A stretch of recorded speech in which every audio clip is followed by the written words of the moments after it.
This is Top Accolade African News Update. I am Soibifa Jackeridge. At least 11 worshippers have been killed and dozens others injured after a man attacked a mosque in Nigeria's northern Kano state, police say. A man allegedly sprayed the mosque with petrol and locked its doors before setting it on fire, trapping about 40 worshippers, they say. The attack was triggered by a family dispute over the sharing of inheritance. Police say they have arrested a 38-year-old suspect. The incident happened when people were attending morning prayers in Gezawa area of Kano state. Residents said flames engulfed the mosque after the attack, with worshippers head wailing as they struggled to open the locked doors. After hearing the explosion, neighbors rushed to help those trapped inside. Local media reported rescue team included bomb experts from Kano were immediately deployed in response to the attack. A police statement said. Police later confirmed that a bomb was not used in the attack. The fire service in Kano state said they were not called immediately the fire started, adding that they could have brought the situation under control much faster. Kano Fire Service spokesperson Saminu Yusuf said they got reports on the incident after locals had put out the fire. Police said the suspect confessed that his actions were part of a dispute over inheritance, claiming he was targeting some family members who were inside the mosque. What happened is not associated with any act of terrorism. Rather, it was a skirmish that arose as a result of inheritance distribution, Umar Sanda, a local police chief, told journalists after visiting the scene. Initial reports said one worshipper had died from the attack, but the death toll later rose after more victims died while receiving treatment at the Murtala Mohammed Specialist Hospital in Kano. More victims, including children, are still receiving treatment at the hospital, according to police.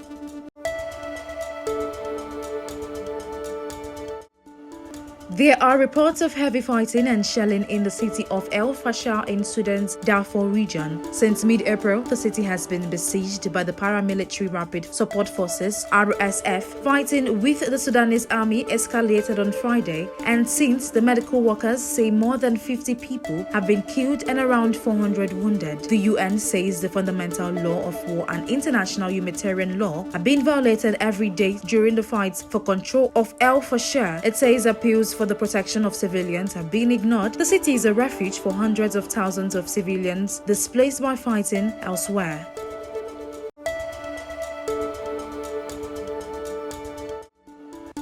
Prosecutors at an international court say the last remaining fugitives wanted over the 1994 genocide in Rwanda have been confirmed dead. Randy Kayo, a businessman who was known by just the one name, and a former mayor and businessman Charles Sikubwabo were accused of instigating and taking part in the massacres of thousands of people from the Tutsi ethnic group. The prosecutor's office said both men had fled the country but had died in 1998. The authorities in Rwanda say they are still trying to ensure around 1,000 fugitives are put on trial over the genocide.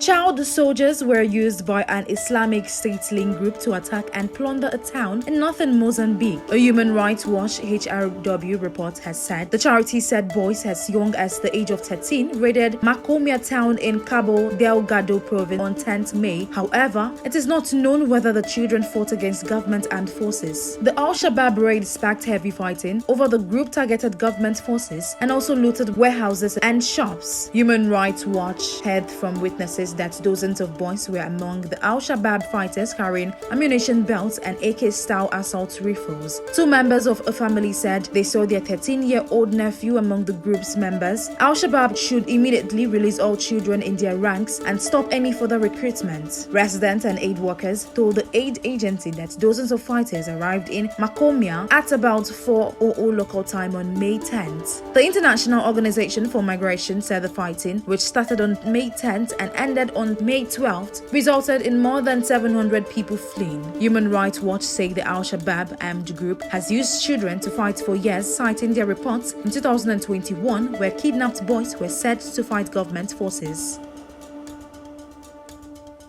That is the size of Top Accolade African News Update. You can follow us on our social media platforms as displayed on your screen. Happy Thursday.